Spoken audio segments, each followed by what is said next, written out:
Manā ģimenē nav problēmas, jo mēs braucam uzmanīgi un tā kā paskatāmies pa labi vai pa kreisi un nebrauc mašīnas. Mēs tā. Zolīdi.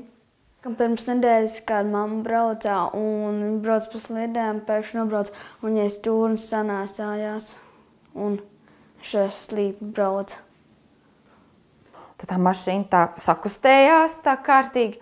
Man mamma vēl aizmugurē sēdēja un tā uzreiz, Krista, ko tu dari?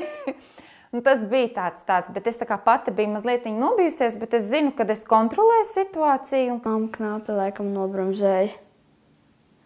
Tādos gadījumos vienmēr ir bijis tā, ka vīrs blakus sēž un viņš vienmēr man saka, Krista, piebremzē.